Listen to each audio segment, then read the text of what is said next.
তিনটি দল ছাড়া সকলেই এই প্রশ্নে আমরা এক জায়গায় আসছি। মাঝখানে 15 মিনিট ব্রিফিং ছিল, পারস্পরিক আলোচনা করে যে জীবনে in the whole life time যে কোনো ব্যক্তি 10 বছর ম্যাক্সিমাম প্রাইম মিনিস্টার হিসাবে দায়িত্ব পালন করতে পারবেন।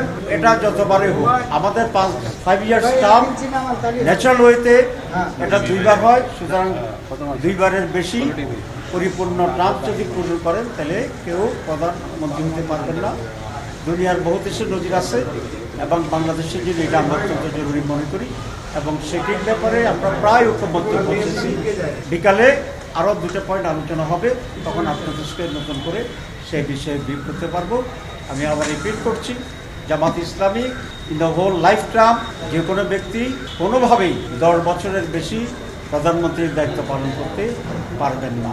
এটা জাতির আকাঙ্ক্ষা। আমি মনে করি এটাই আমাদের সিদ্ধান্ত হওয়া উচিত ঐক্যমতের ভিত্তিতে।